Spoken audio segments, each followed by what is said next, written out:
Di qua non ci deve essere più niente. Bisogna cominciare subito. Coraggio, al lavoro, buttate giù. Dico bene, dottore? Sì, grazie. Arrivederci, ragazzi. Ci vediamo in un prossimo film. Lo speriamo.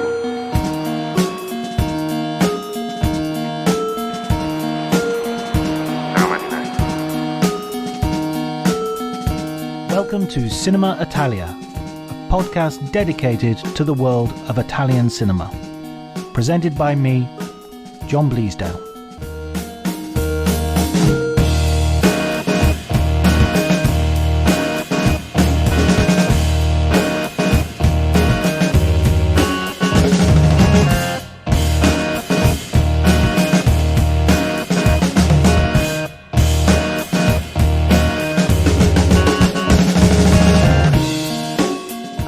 And welcome to Cinema Italia, a new podcast exploring panorama of Italian cinema. Today, my guest is Laura Samani.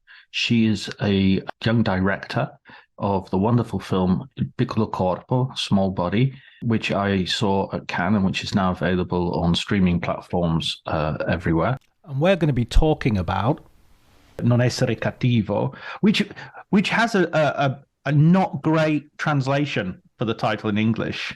Yeah, it would be "Don't Be Bad," I think, but still, if something is not like properly working in a way in the translation, it's like a word to word translation. But I'm not sure that it gives back the feeling of what it means, because it's a sentence that grandmas could say to the nephews or something like that. So it's like a common way of saying something in Italian, which is like telling someone that is younger than you or that is more riot than you are. But you have to be allowed to say kind of this sentence in order to contain, to restrain your field of action. And especially it's not bad, but it's mean. Don't be mean rather than don't be bad. In a way, don't be naughty, almost, isn't it? Like when you say to a child, don't be naughty. Yeah, naughty would be the perfect word, actually. Yeah, because it's like when someone doesn't behave properly, but it's not something that I could tell.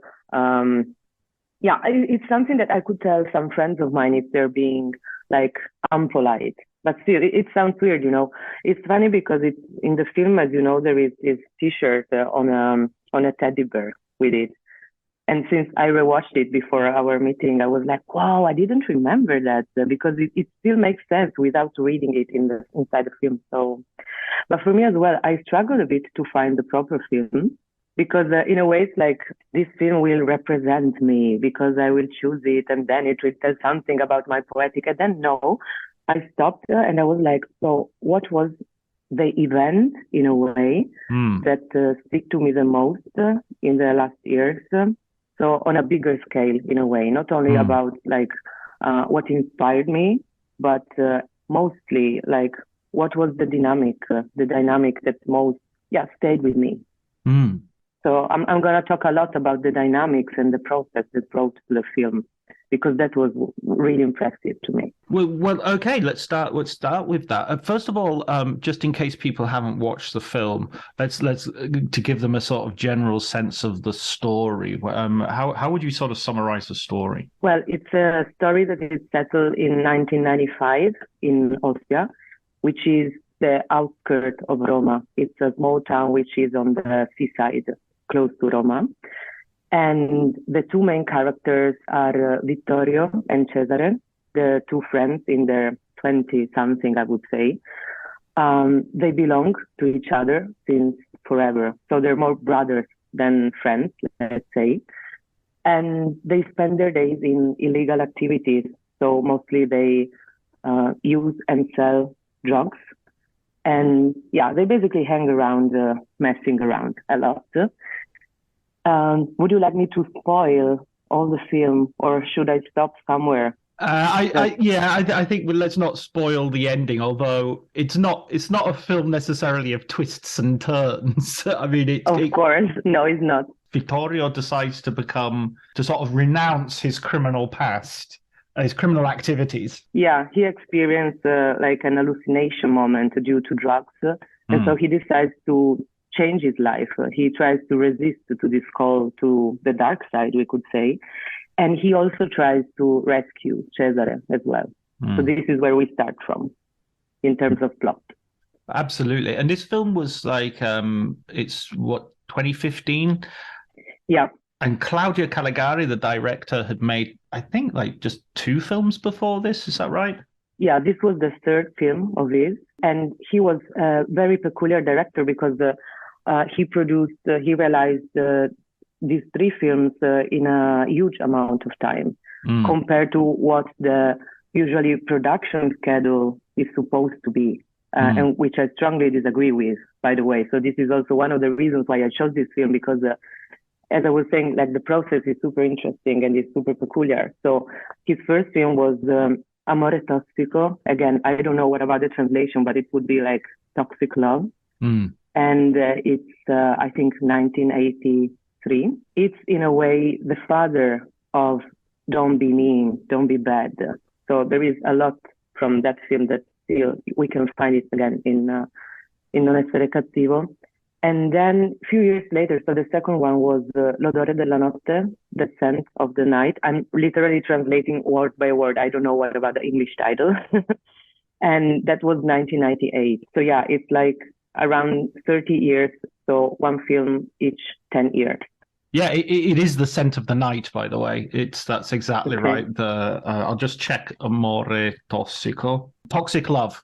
Toxic Love. Mm-hmm. Yeah, it makes sense. So what happened is that he has been doing documentaries, and this attitude is something that he brought into the process of literally the storytelling, the casting, and the way of experiencing things that he was talking about. So this is something that really stays with him for all the career. There are a lot of things to say about this process. I don't know if you want to like dive into, or if there is sure. that. I mean, this is what interested you as a filmmaker yourself. You sort of look at this and you see it parallel to your own work, right? Yeah, totally.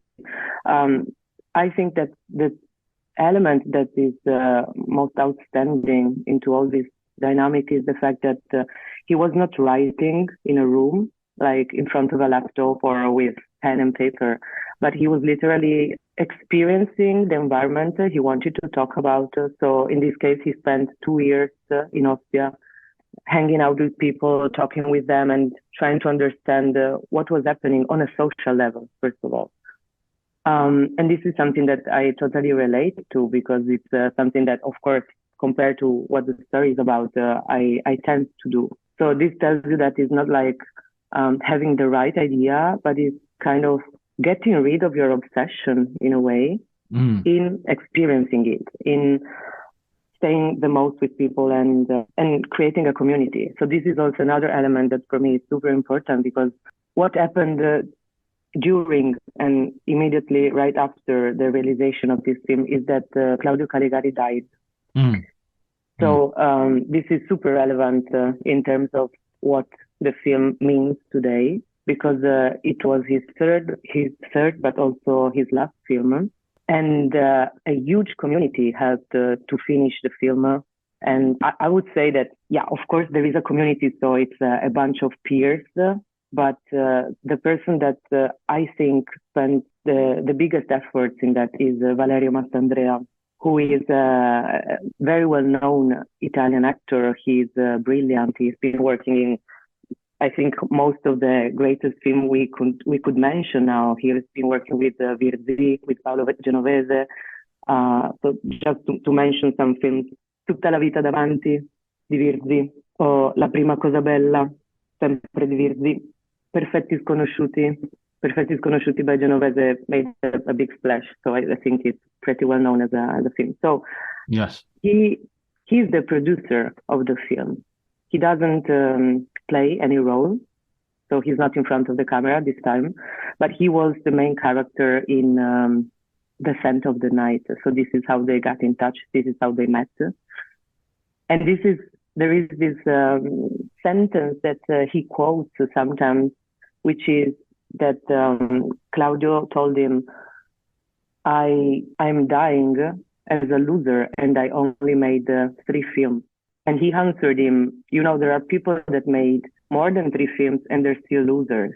So this tells you a lot about how he perceived himself and how the community around him perceived himself. So it's there is like a huge gap in this term. And what happened next? Happened Banda Caligari, the Caligari gang. So all these people gathering together and taking common decisions in terms of editing, in terms of releasing the film, in terms of financing the film, because they ran out of money and Claudio was not there anymore. So they had this huge legacy and they tried to take common decisions. And this has a lot to do not only with art, but with the way you perceive the world, I think, to act as a community thanks to the film. So it's like the film was the pretext to get along, to get together and to create something, which I think should be the very ultimate goal to all of the cinema. So it's, as I often say, it is supposed to be like a funnel, not more than a funnel or a context, let's say. That's really fascinating, that because that's really opposed to that idea that we have so common of the auteur, of the one person making all the decisions, and we even sort of value them behaving badly as if that's some sign of artistic seriousness, that they're shouting at people and all the rest of it. But this is sort of the opposite of that, where there's a sort of democracy involved and there's an involvement of everybody. I mean, you have directed Small Body, Piccolo Corpo, which a fantastic film, which is available on streaming services in the UK and the US, I believe. Did you use some of the lessons that you see in Essere Cattivo? Don't Be Bad. Did you use those from that story in the production of your own film? I think so. Maybe not on a caution level, so I was not aware of it, but I totally relate to what we're describing in a way. Yes, because for me, the community is what is necessary and what is meaningful in the dynamic. So again, what I was mentioning at the beginning. So in terms of investigation, it's something that I do as well. So I literally love spending time in the location, no matter if it's just looking at the light changing through the seasons, through the day, or talking to people at the bar. Like literally spending time in the villages, looking for old people usually, and playing cards with them, losing every time. So drinking wine, and it sounds like I'm on vacation, this description, but it's more about like really getting in the mood, because the stories come out there. It's not just staying in the room and writing and typing what is on your mind, unless you're doing a documentary about yourself, of course, but then I don't think we would write a script. So this is the first part that I totally relate to, so the investigation. And then, yes, the community, because otherwise we would be video makers and not directors. So I think that the way I mostly feel comfortable with is perceiving the director role as someone who, yes, directs the path of the others. So it's not about telling them what to do, but there is this term that is from Greek, from ancient Greek, which is maieutika. So it's in a way helping, facilitating people to take them out the best they can have, the best they can offer in terms of also human beings, and not only about professionals. So I think this is what I really like about working in cinema dynamics. And I think he was really good as well in doing so. So he was really taking care of people and taking care of stories. And so for me as well, it's like, I think I like to tell stories where my affection is. So I'm fascinated and I'm interested into things without knowing why on a logical level a lot of times, but I'm mesmerized, I'm captivated by things, and I feel that my attention, my care, and so my affection goes there, and I start taking care of things. And this dynamic is, it becomes a pandemic in a way, in the best meaning of the term. So it's contagious. Once so once you see someone taking care of something or of someone else, maybe you wonder, maybe you question, and it's like, oh, she's so much into it, but it's effective. So even though people, so no matter what the department is, maybe they're not really into the story, but they can tell that I can take care of things. And so they start maybe take care of one aspect or sometimes of me. No, maybe this sounds a bit twisted because I don't really need someone to take care of me in that sense. But yes, it is contagious. And so it's like what happens is that like no one is left alone anymore.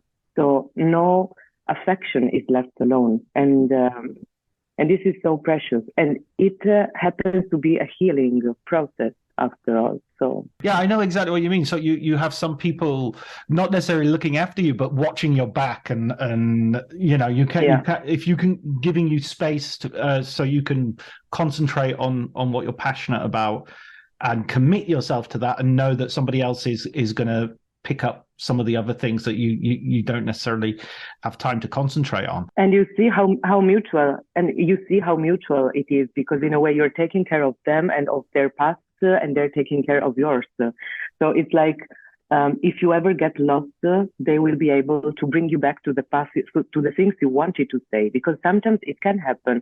Especially in my case, it was my first feature film, so I got confused here and there. But there were people reminding me, oh, this is what you wanted to say. You remember that.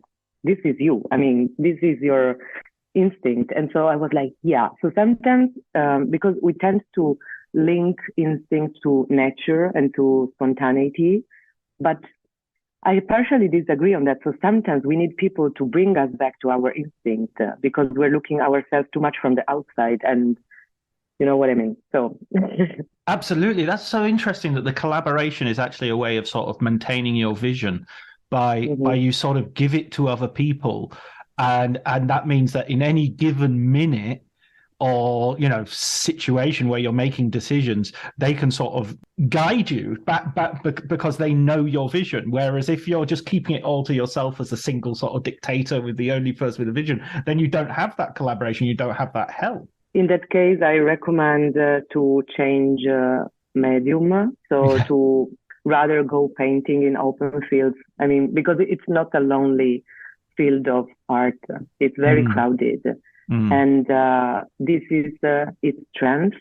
This is also its weakness sometimes, because if it gets too crowded and you get lost in that, of course it can be dangerous.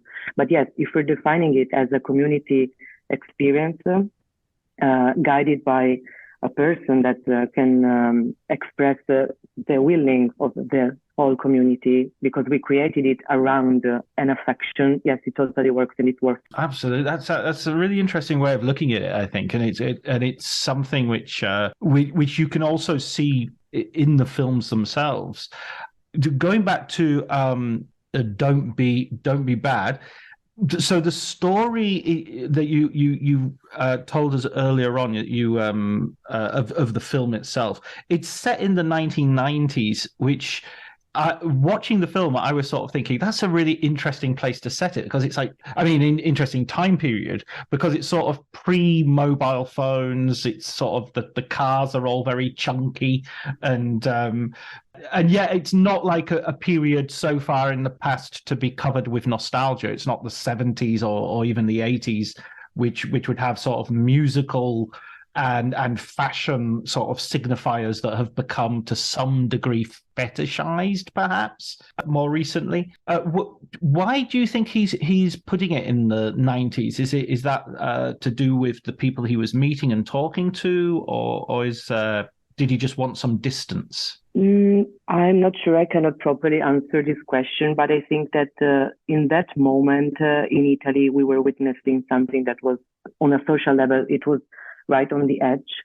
So what was happening was that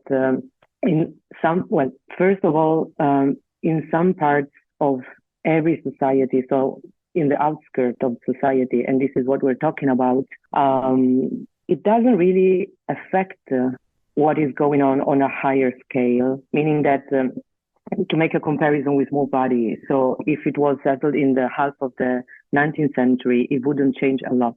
Because if there is someone that is ruling you, so he's telling you what to do, how to do that, so he's the dictator, and no matter where and when it's settled, you will still be in the outskirts, and you will still be below. What's the? Yeah, you will not above the opposite, so you will still be below them. So you will still have a dictator. What was happening at the time is that, in a way, the institutions are absent in this story. If you don't have rights, then you don't have duties. So it's a give and take. And I think that was the last moment where we're still on the Pasolinian time. So at least this is what he perceived. That was the last time where something could still happen. So something you could still fight back before surrendering to the speedness, to the high level speed. This is what I mean in terms of work. And you could still resist to it. And they both try to do that. And then, we know how it ends. So we know what it takes to survive in this kind of society. I think that was the reason. I mean, I'm not very prepared on sociologist themes, but this is what I perceive in watching the film. Yeah, it's really interesting you mentioned the Pasolini sort of connection here as well, because looking into the film after I watched it, and actually while I was watching it, I was sort of thinking of that Pasolini film. This is the point where you have to correct my pronunciation. Is it Acatone? Acatone, yes. Yeah, okay. Acatone, which is an early Pasolini film. It's his first feature. Yeah, it's his debut. And it's about a sort of guy who is, again, I think he's on the periphery of Rome. And it's a very it's a Rome which is, well, I mean, that's one of those interesting things, like Ostia here and the Rome of Pasolini.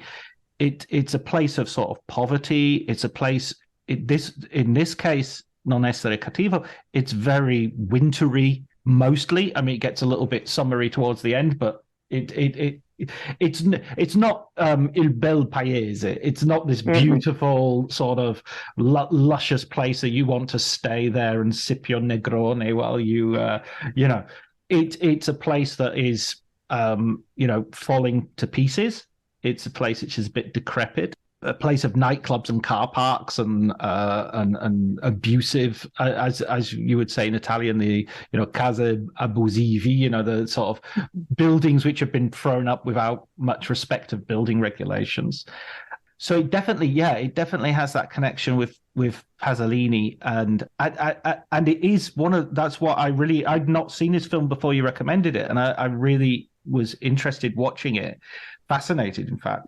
Is that I love this strand of Italian cinema where you're watching stuff where it's really made for Italians. It's not made for a sort of tourist version of Italy. I think it's made for everyone in a way, because it's like to make a crazy link. If you think it's like Kelly Reichardt approach to cinema. So talking about the outskirts of society and pointing out without judgment, without making it like a tautological essay on so this is society now, or this is what society used to be, but going back to primary instincts, to primary stories as well. So they're universal. They're very specific in terms of time and geography, but as well you could relate them to a lot of other countries and continents.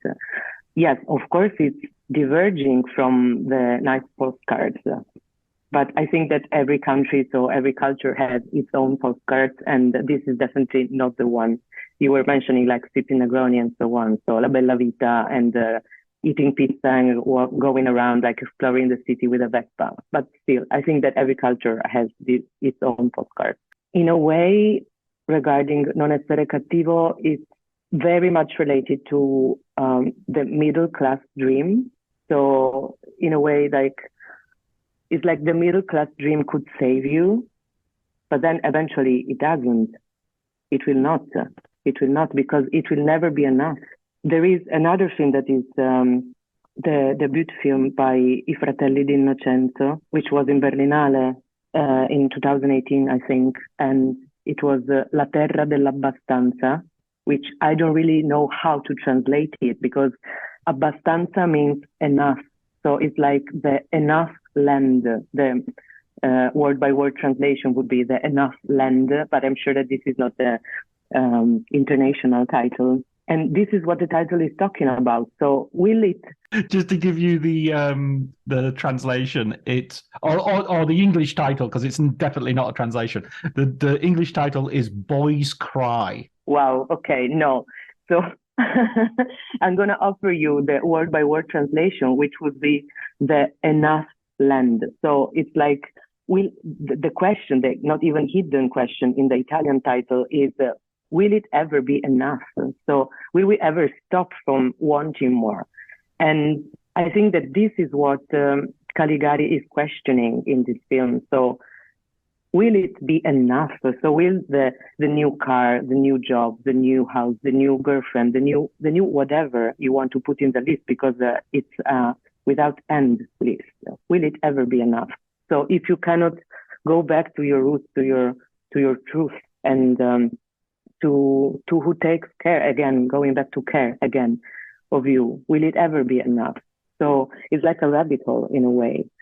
And at the end of the day, it's like finding a way to survive and taking out the most of really, not in terms of economical aspects or social goals, but really what is healthy for you, where your, again, affection stems. It's peculiar, the fact that it's, now I'm linking it, the fact that the film is settled in Austria, and Austria is where Pasolini died, by the way. So this is where he was murdered.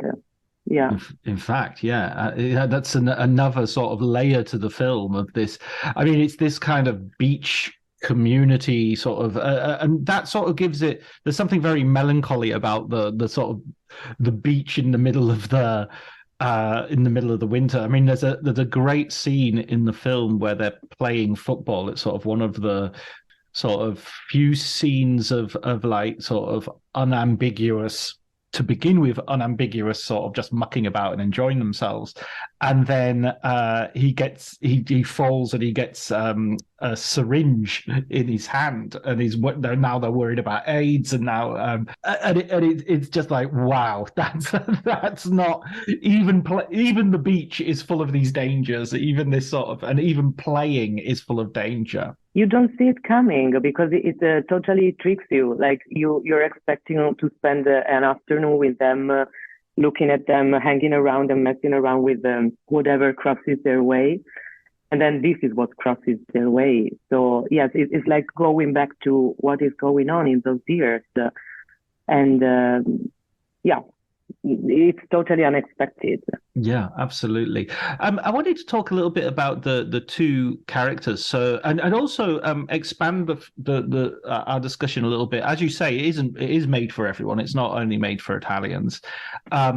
The friendship between Cesare and Vittorio. Cesare, played by Luca Marinelli, who's since sort of become very, very famous, I think, internationally, and appeared in some loads of films. Martin Eden, perhaps, was his big breakout role, and Alessandro Borghi, who I know less well, but he's absolutely stunning in this film. Is brilliant.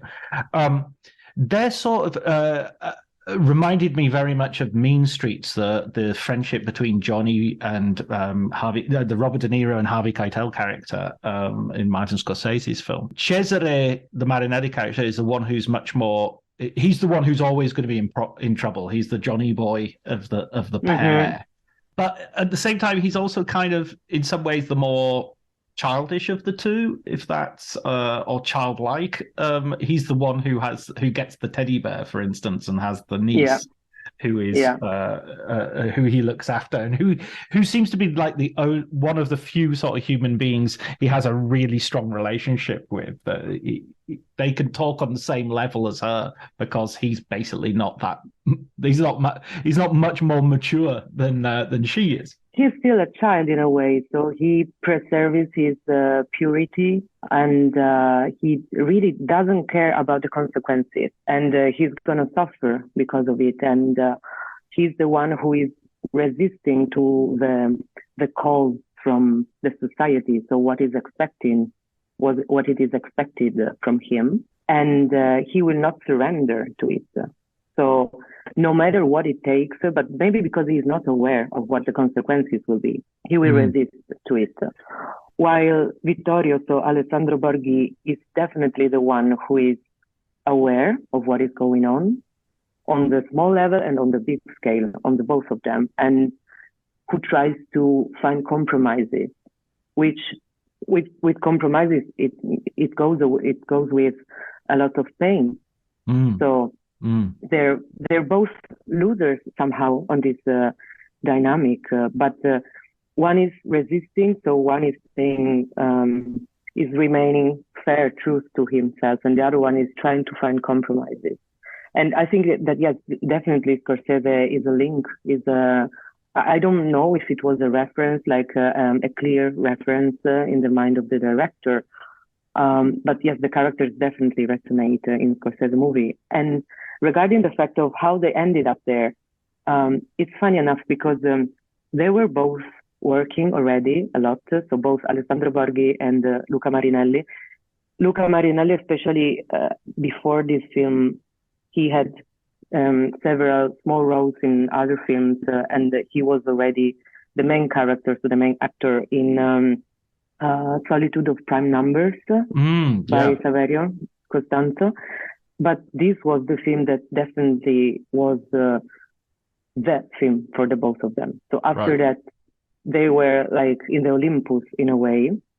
And also Silvia D'Amico, who plays the girlfriend for the both of them, by the way. So she's the girlfriend of Cesare at the beginning, and then she happens to be the girlfriend of Vittorio. No, the other way around. So at the beginning, she's the girlfriend of Vittorio, and then the one of Cesare. They made a splash after that.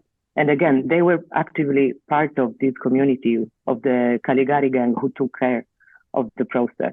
And if I remember correctly, I think that the two of them were literally living together during the shooting, and they were trying to find a way to really dive into the characters. So they were fasting together because they needed to lose weight in order to look more nervous, more active on that way. And so this really bonded them. And then we found them again together in the Eight Mountains. Right, of last course. year. Of course, that's where I've seen Alessandro Borghi. He's amazing in that film. Yeah. And it's the two of them together again. So it's kind of moving after so many years because it's almost 10 years that they're together again on the screen. That's playing again something that is like more brothers than friends. Absolutely. Yeah. Oh, that's such a great connection. Well, I feel like a complete idiot for not having seen it. Of course, I remember Luca Marinelli, but Alessandro Borghi looks different. I mean, there is that thing, as you say, they fasted and they've lost weight, so they're they look like two hungry young guys. I mean, hungry in a very literal sense. Yeah, I think they were. I think they definitely were.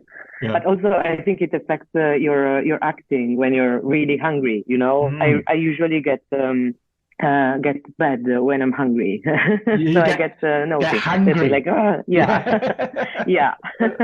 I get angry when I'm hungry. So, yeah.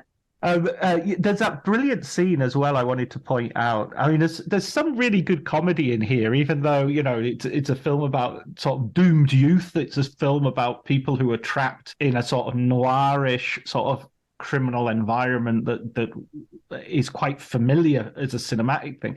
But there's also sort of the comedy of like them trying to live their lives as normal workers, and you know, it's almost like becomes almost a silent comedy sort of scene where he's knocking things over and ladders are tipping over and such because they're so incompetent. And I really liked, even though it shouldn't really be a comedy scene, but it did feel like it was in that there, where they sort of have a fight, and it starts off as a very serious fight, but by the end of it, they're sort of both lying on the floor, just weakly slapping each other and trying to get. And there's that sense that these guys are never really going to hurt each other, no matter how much they argue and fight. No, and they also know that it could go on forever. So what's the point in being so energetic in fighting? Because it will never end. So it's better stop slapping each other. Yes, and in a way, it's kind of it could also become a caress in a way, a tender way of being together. Because they're bodies that they belong to each other. Yeah, I did think that as the scene progressed, I was thinking, oh, wait a minute, is this going to go into a sort of a homoerotic, area? But even without that as a sort of explicit thing, there is an intimacy that doesn't necessarily even have to be sexual, which is still which is there, which is these guys are completely comfortable with each other, completely, they've, as you say, they've known each other since the year dot, and they're that pairing that's it's so enriched the film now to think that they come back in Eight Mountains. That's it, right? Yeah, Yeah. yeah, Yeah. absolutely, absolutely. Um, when this film came out, then you said it sort of established these actors and established and it had an influence on Italian cinema. It was. I mean, I saw that just by serendipity. I know you're in France at the moment, but by serendipity, I'm in Italy, and the Netflix started showing it this week.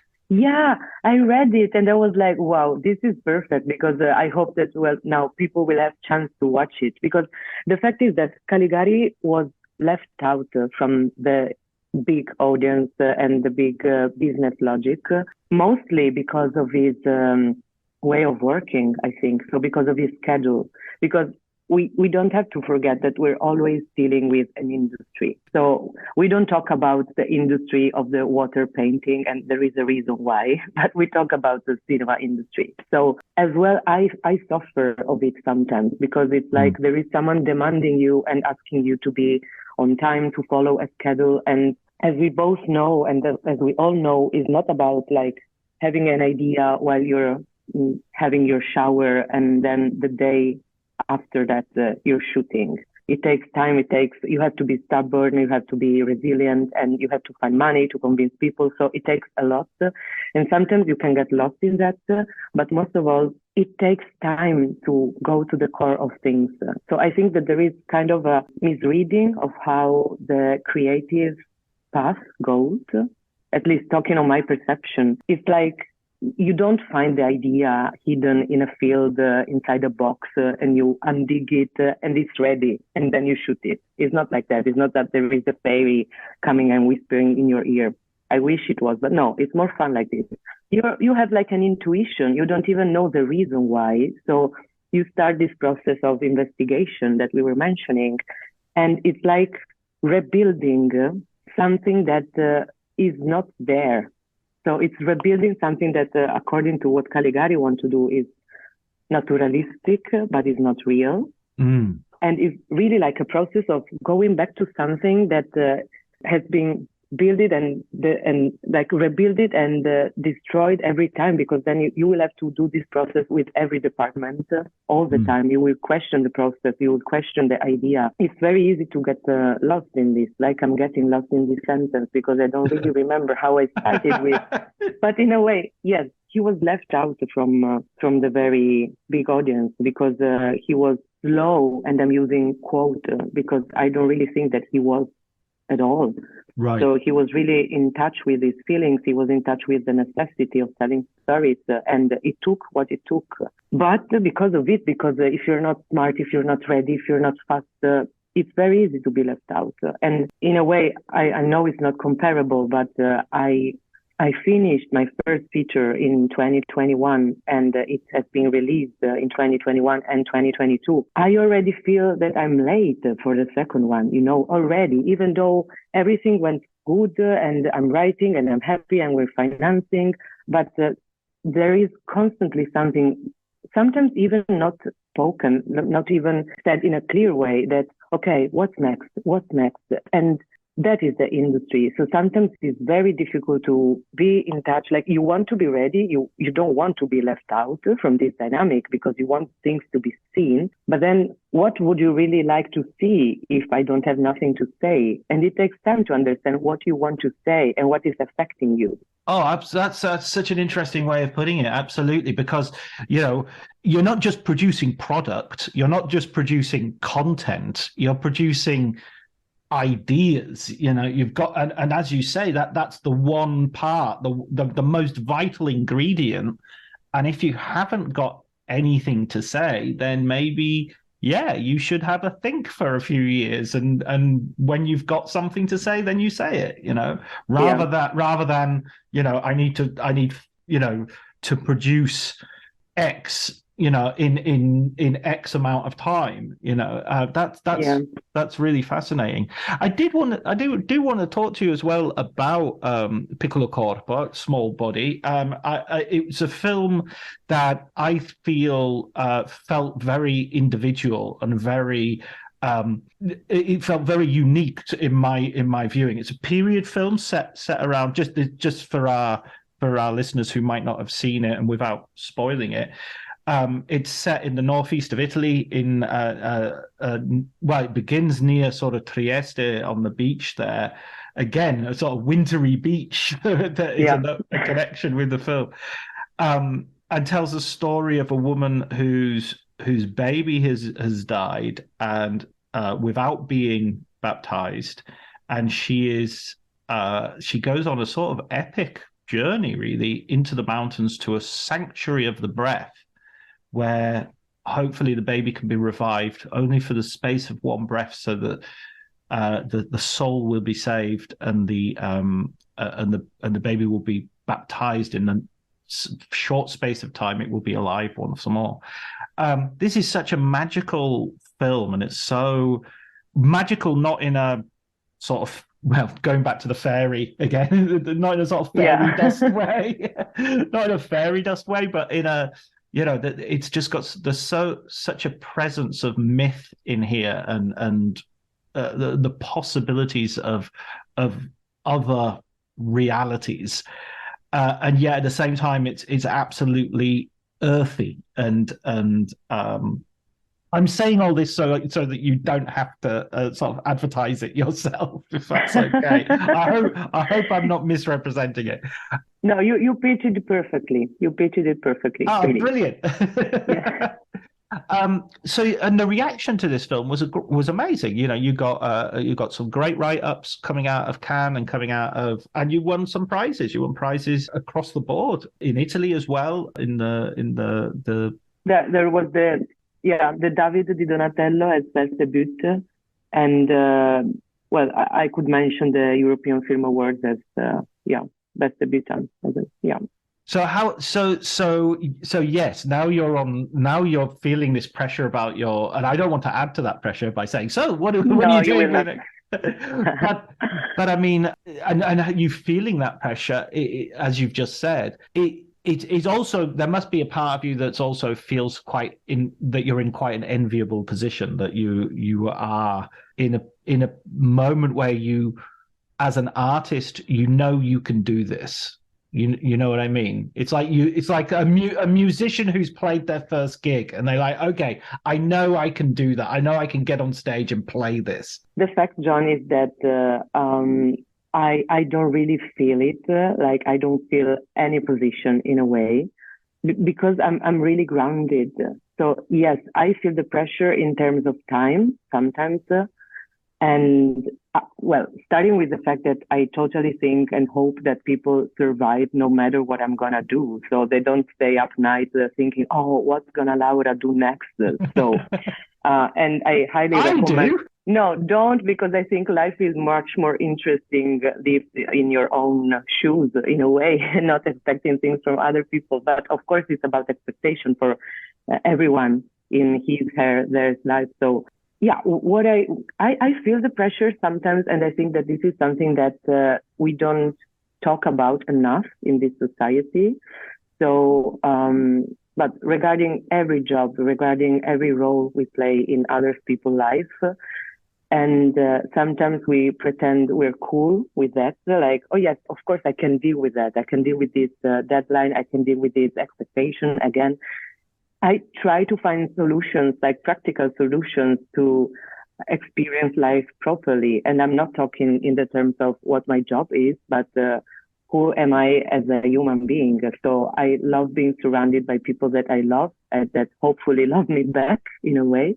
So I don't really believe in that way of saying that we should all take our enemies even closer, that our friends. I prefer to have friends closer than enemies because I don't want to be pushed back by anyone. So, but yes, this is definitely in our business, in our environment, is definitely something that we don't really share because we think it's like not nice maybe to say. I feel the pressure now because it feels like, oh, you have everything. But what is everything? I mean, it's amazing receiving awards because, of course, it can put the spotlight on what you're talking about. But you are not the film you did. You are a person. You're not the job you're making. You're not. So it's already past in a way. So I tenderly love Small Body because it's my son or daughter, we should say, in a way. But that film walks on its own legs now. So I'm not there to carry his hair there and anymore. So, and it was not like that since the very beginning. So again, going back to the community, the film is not mine anymore once I started talking about the idea with just one person. So as soon as you start talking with someone, you are already a community. And the fact that I love the most is the fact that, especially Small Body, it's all about community because we had like a heritage, like a legacy from what the real pilgrimages were. So there was an existing community even before the film, even though it's far away in the centuries, starting with the 16th century.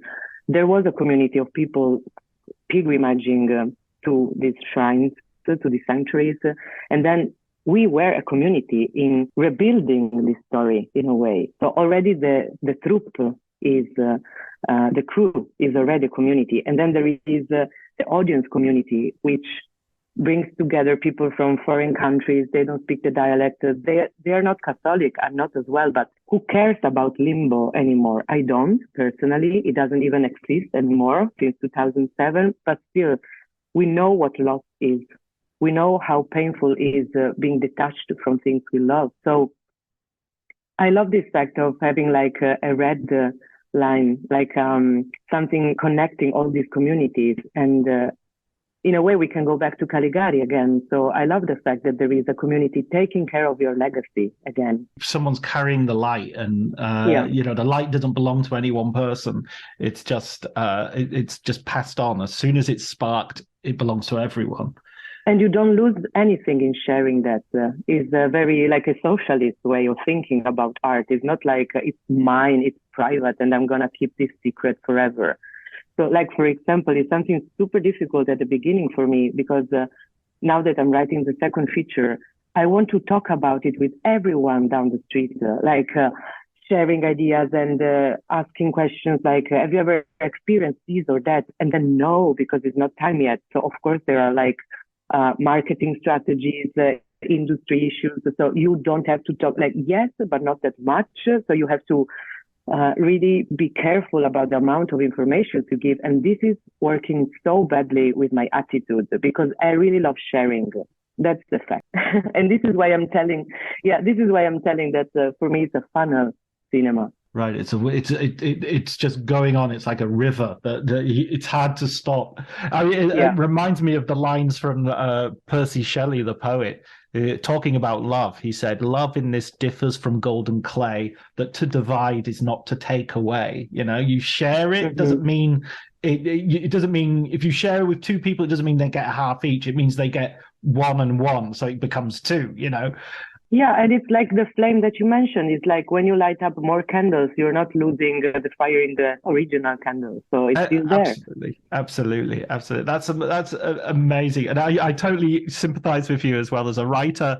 I'm someone who's often thinking up new ideas and putting them down on paper. And I have to restrain myself from giving everything away by telling everybody about it, you know, because that's my first, I guess it's like a storyteller. I mean, my impulse is to tell stories, and that means speak to people about these things, you know. So so you start a podcast. That's a great idea of sharing and being together, because eventually at the end of the day, it's all about not being alone with our feelings, I think. Not in terms of fearing loneliness, because it's also nice sometimes, but in order really to see if, like, to verify that also other people feel the same way we're feeling. Absolutely. Yeah. Well, listen, Laura, that's been absolutely wonderful talking to you about non essere cattivo, don't be bad, or don't be naughty would be our translation. But there you go. The English title is Don't Be Bad. And I think you could find it. I mean, we can find it in Netflix in Italy. So have a look on your streaming sites. I'm sure you'll be able to find it. But the best of luck with your new film. And I can't wait to see it. Thank you so much. Yeah, I can't wait to know more about this project since I'm in the developing moment. Yes, so brilliant. Thank you for inviting me, John. I'm super happy. Thank you so much. Great. Thank you, Laura. It's lovely to see you. Have a good Sunday. You too. Okay, see you in Cannes. Ciao. Ciao, ciao.